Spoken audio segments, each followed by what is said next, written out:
Hello everyone, Redcoat here. And Xantio joins him. And we've got another podcast for you. Today, we're going to talk about music in games. This is going to be a fairly broad discussion of the use of music in games in general, as careful and intentional use of music is a powerful but easily neglected or misapplied part of games. Indeed, this aspect can be a more neglected part of a game's design as the breadth of intentionality is not necessarily brought to bear on the subject. Moreover, save for in games where the music is inescapably associated with the core of the gameplay, music theming and execution can often be an afterthought to the game's overall identity as a title. With that said, we're not going to be talking about explicitly rhythm-based games, such as Guitar Hero or Elite Beat Agents in this cast. Rather, we're going to be focusing on the use of music as a means of accentuating the composite experience of video games when applied in less music-focused games. Yeah, the music part of the audio part of the odd and Narvazod. Right. There's a reason why the odd takes up a whole third of the word Narvazod. It is extremely important to creating a composite experience, and does wonders when it comes to maintaining and directing a player's suspension of disbelief.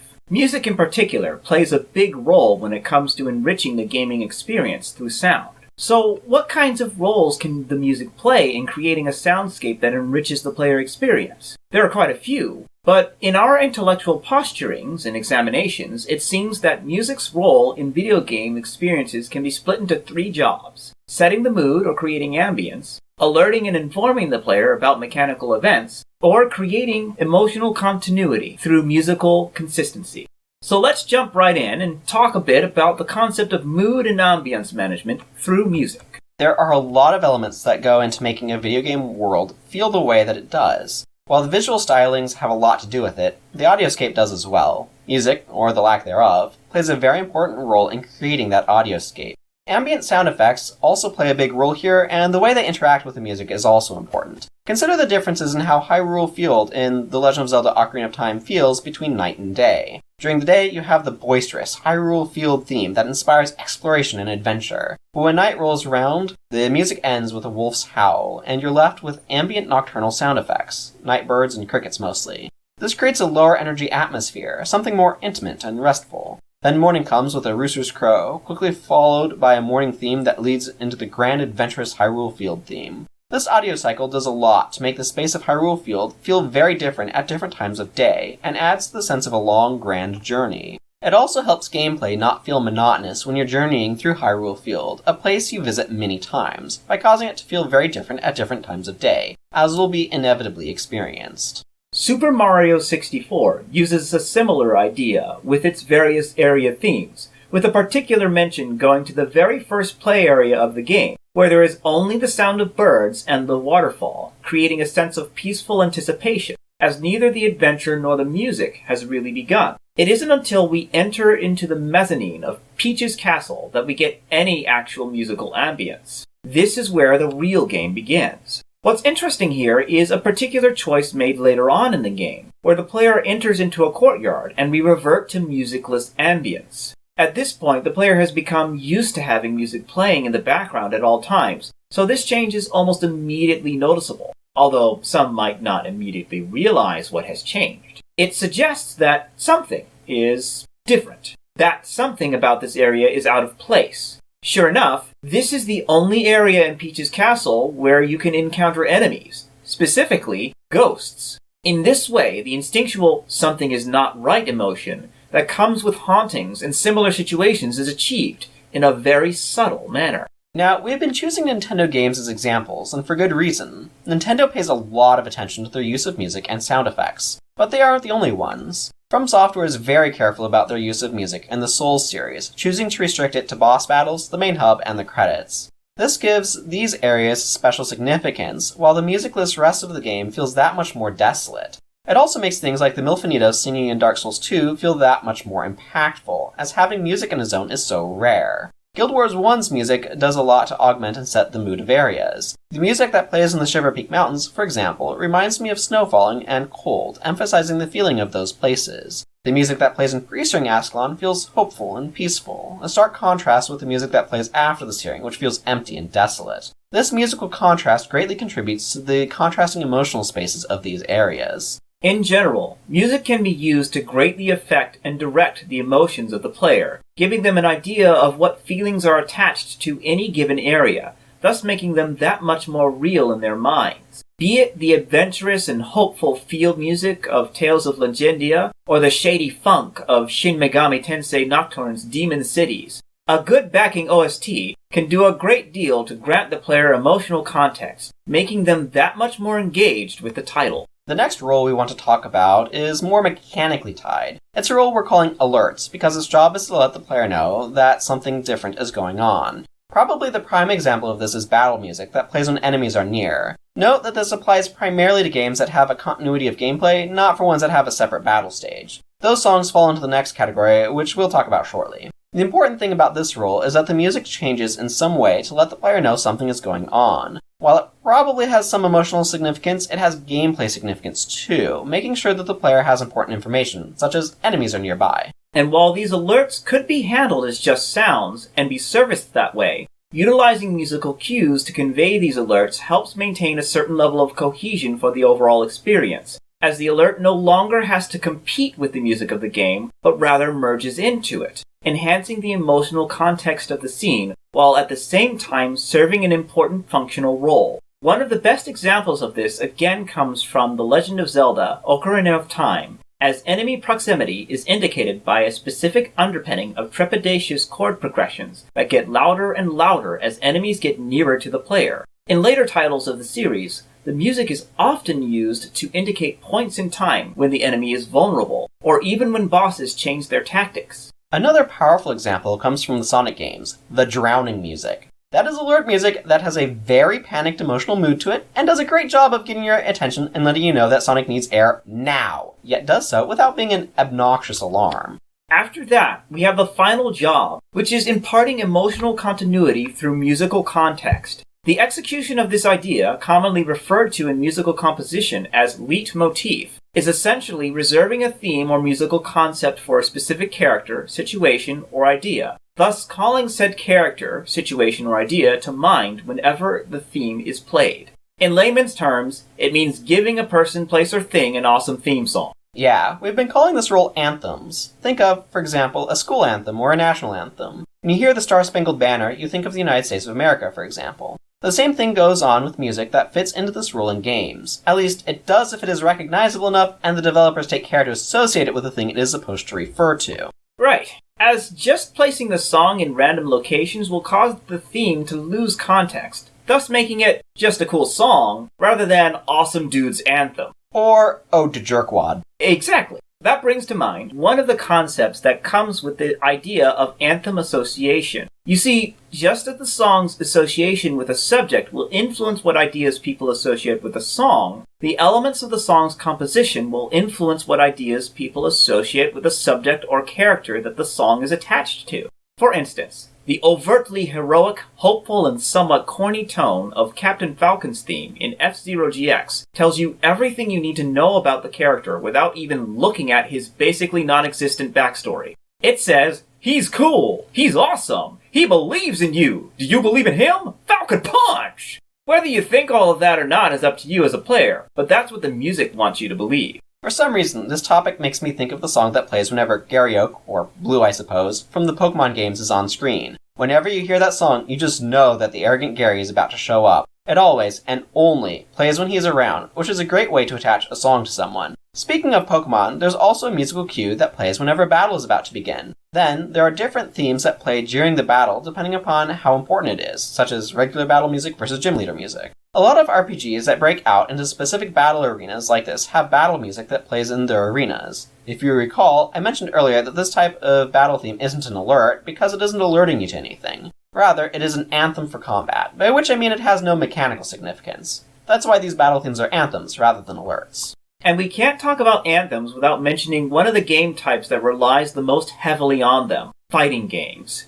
In these games, character is one of the biggest elements that defines their creative space, both in Narvazod and mechanics. In that light, one of the most immediate ways to convey a character's essence is through their theme song. The Guilty Gear series is notorious for this, emphasizing its heavy metal theming by granting every character in the game their own unique theme song, and then having specific themes associated with important character rivalries that play when those characters have matches together, without spending any time reading up on character backstories or playing through the arcade and story mode of the game. Character traits, relationships, and sometimes even character arcs are conveyed through the effective use of contextual anthems. We've now talked about the rules of music, which tells you the where and why of using music, but we also need to talk about the hows of using music. There are a number of important things to think about as you use music in your game, and you can be more effective with it if you use it well. One of the more interesting things about music in games is the fact that the play experience can greatly affect execution and composition of the pieces employed.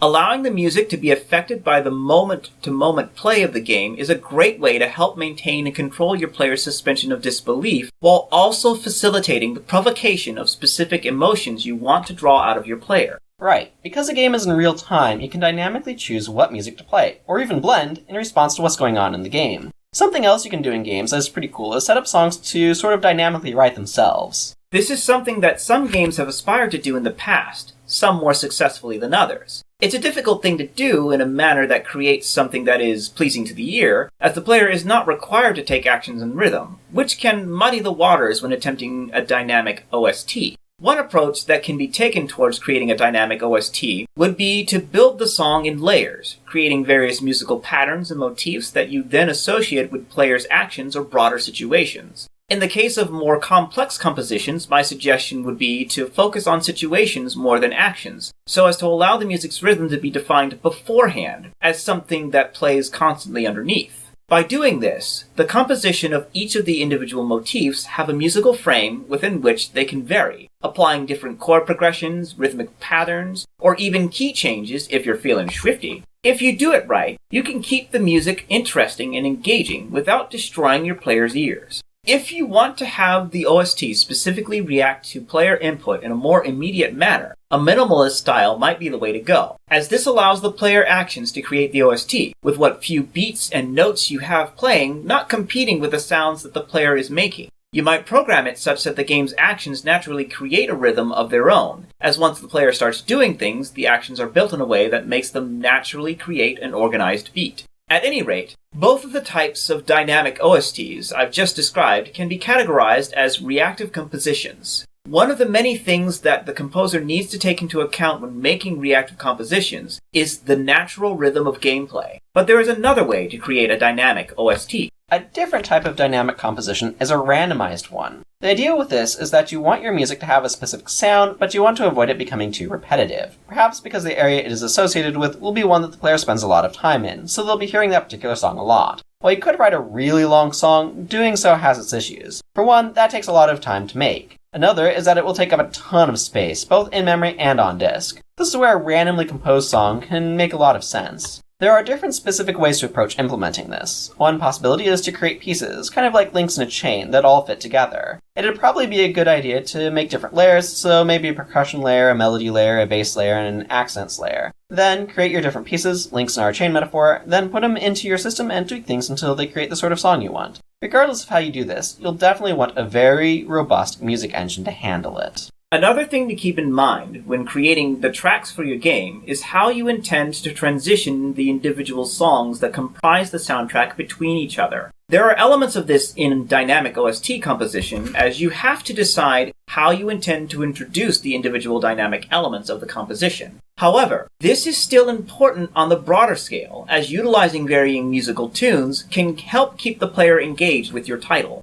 Now, if you recall our podcast last week on transitions, we discussed various ways of, transitioning from one game area to another. Those same sorts of concepts apply to music in games as well. Therefore, you need to ask yourself how obvious you want your transitions between songs to be. For example, the "You Have Triggered a Battle" song that plays in the Pokemon games is extremely in your face. The overworld music immediately stops, and you get the tension-building introduction to the battle song that plays in anticipation of the fight that will start as soon as the screen transition finishes. To look at another approach to handling musical transitions, let's look at the more masked transitions that happen in both Fire Emblem Fates and Fire Emblem Awakening. As tactics games, each battle in the game has two visual spaces in them: the map, which I like to call the theater of war, and the combat cinema, which I like to call the stage of combat. Traditionally, games in the Fire Emblem series employ an overt musical transition when going between these two visual spaces, having a song for the combat cinema and an expressly different song for the map. Fates and Awakening are different, however, in that they utilize two very similar songs for the map and combat cinema, and use a technique called crossfading to transition between them when the game transitions from map to cinema and cinema to map. Crossfading is the concept of gradually lowering the volume of one musical element or song while raising the volume of another, thus maintaining a contiguous experience as you transition between musical ideas or tracks. The use of this technique in Fire Emblem Fates and Awakening makes it seem like one very elaborate song is playing throughout the entirety of the battle, when in actuality, there are two that are essentially tagging each other in and out. So consider how you move from one song to the next, and do so with the understanding of what impact your method of transitioning has on the player. And remember that silence is a valid music track.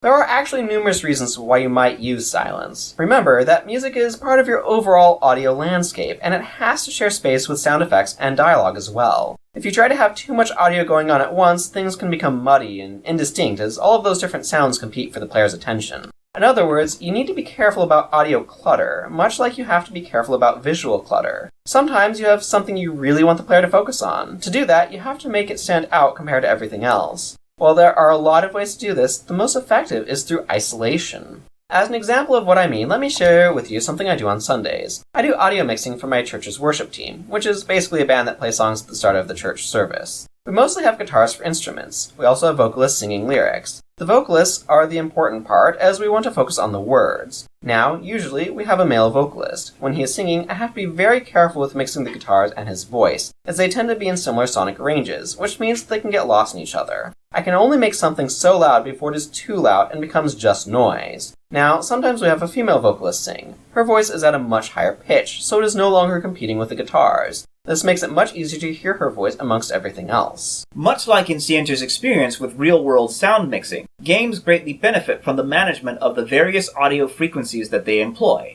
In particular, the idea of managing just how many audio frequencies you're using and which ones you want to be the focus of the player's attention can do a great deal when it comes to managing the player's emotional experience. Take the progression of sound management that happens when a boss is defeated in Megaman X3.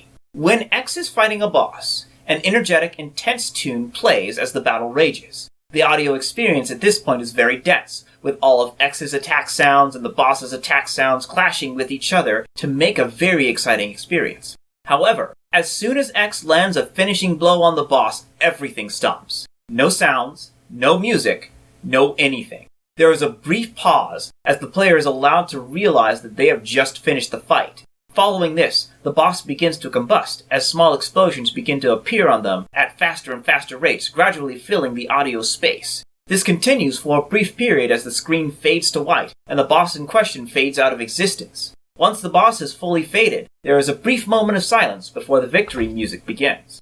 The selective control of the audio space grants just a little more weight to the defeat of each boss, allowing the player to bask in their victory for a moment before returning to gameplay. This sort of idea is present in all sorts of games and can greatly affect the weight of individual events during play.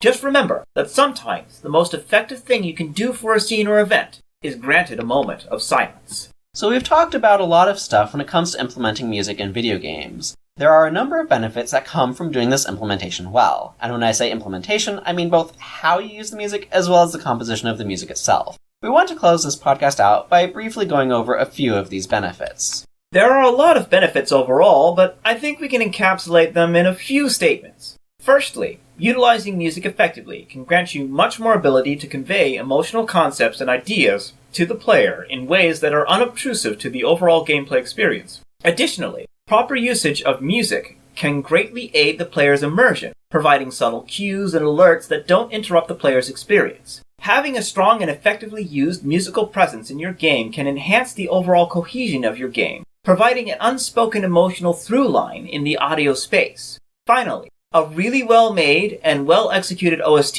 will grant your game an increased level of memorability, as the iconic songs and sounds from your game will call people back to the experience they had, and may in fact enhance the play due to the recognizability of those tracks. There are a few situations that can lead to songs being more likely to be remembered than others, by the way, so it is probably a good idea to focus a bit of extra effort into them. Situations such as the very first song that plays when the player first starts actually playing the game, such as E1M1 from Doom or Green Hill Zone from Sonic the Hedgehog. Music that plays in relaxed situations, both actual gameplay as well as menus, such as the Hyrule Field theme that we've referenced endlessly, or the Majula theme from Dark Souls 2. In these sorts of situations, the player's attention isn't generally being tightly focused, which gives them room to really listen to the music. Anthems are more likely to be remembered in general, especially if they're heard often, such as a victory jingle like Final Fantasies, or are connected to something super memorable like a popular character or villain such as Gary Oak. The important thing to remember when looking at making music for your game is that this is one of the most direct ways to elicit emotions from your player. This in mind, music can be a very powerful tool when used properly, and the methods of executing it properly should be a part of every game designer's repertoire. That said, not all game designers are musical composers. I dare say most of them aren't. In that light, you'll likely be working with a musician or composer to fill out the audio space of your game. In this situation, it is extremely important to facilitate ongoing dialogue about the form and function of your audioscape with your resident composer, as without constant communication and exploration on the part of both the designer and the composer, your game's composite experience will likely not reach its full potential. Also remember that you chose your composer for a reason, and that they are likely far more versed in their area of expertise by virtue of time spent studying and executing on it. To get the most out of them and their experience, you must listen to and consider their advice, and let them experiment a bit as development proceeds. In doing so, you may find that they arrive at ideas and implementations that you may never have otherwise. With that, I encourage you to always consider the sonic element of your play space. You may be surprised at what interesting and efficacious ideas arise when you do so. And that brings this podcast to a close. Join us next time when Redcoat interviews me about my experiences with early id Software first-person shooters. I'll probably talk a lot about how they impact my gamer and designer sensibilities to this day. Until then, this is Ciantier, signing off. And this is Redcoat, signing off. Play the games you want to play, boyos.